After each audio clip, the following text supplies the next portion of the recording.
Hello guys, അപ്പോൾ ദേ മഴക്കാലമൊക്കെ ആയല്ലേ. നമ്മുടെ അവിടെ ഇന്നലെ വൈകിട്ട് നല്ല മഴയായിരുന്നു കേട്ടോ. അപ്പോൾ ഒരു പൂതി മഴയത്ത് നല്ല ചൂടോട് കൂടി മുളക് ബജി ഉണ്ടാക്കിയാലോ ഒന്ന്. പിന്നെ ഒട്ടും നോക്കിയില്ല, മുളക് അങ്ങോട്ട് എടുത്തട്ടാ.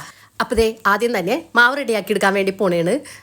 ഞാൻ ദേ 2 കപ്പ് കടലപ്പൊടിയും ഒരു നുള്ള് സോഡാപ്പൊടിയും 1/4 ടേബിൾ സ്പൂൺ മഞ്ഞൾപ്പൊടിയും പിന്നെ ആവശ്യത്തിന് ഉപ്പും വെള്ളമൊക്കെ ചേർത്തിട്ട് ദേ മിക്സ് ചെയ്തെടുത്തിട്ടുണ്ട്.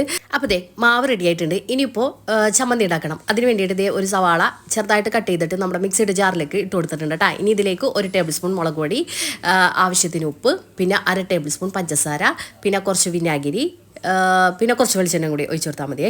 എന്നിട്ട് നല്ലപോലെ മിക്സിയുടെ ജാറിലിട്ടിട്ട് ഒന്ന് അടിച്ചെടുക്കുക. അപ്പോൾ ദേ ചമ്മന്തി റെഡി. അപ്പോൾ സൂപ്പർ ചമ്മന്തിയാണ് കേട്ടോ. ബജിക്കൊക്കെ അടിപൊളിയാണ് ഈ ചമ്മന്തി. അങ്ങനെ ദേ മുളക് ഞാൻ നടുകെ കീറിയിട്ട് അങ്ങോട്ട് മാറ്റി വെക്കണേ. അപ്പോൾ ദേ അത്യാവശ്യം എരിവുണ്ടെന്നുള്ളത് എല്ലാവർക്കും അറിയാവുന്ന കാര്യമാണ്. അപ്പോൾ അധികം എരിവ് വേണ്ടെന്നുള്ളവർ ഇതേപോലെ ഇതിൻ്റെ ഉള്ളിൽ അല്ലിയില്ലേ അതങ്ങോട്ട് എടുത്ത് മാറ്റിക്കളഞ്ഞാൽ മതി കേട്ടോ.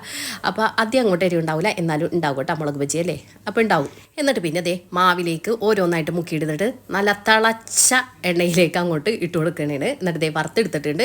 അപ്പം സംഭവം റെഡി. ഇനിയിപ്പോൾ എന്താ കഴിക്കന്നെ. നല്ല ചൂട് മുളക് ബജിയും ചമ്മന്തിയിൽ അങ്ങോട്ട് മുക്കിയിട്ട് അങ്ങോട്ട് അടിക്കാൻ വേണ്ടി പോണേണ്. എൻ്റെ പൊന്നോ, രക്ഷയില്ല കേട്ടാ.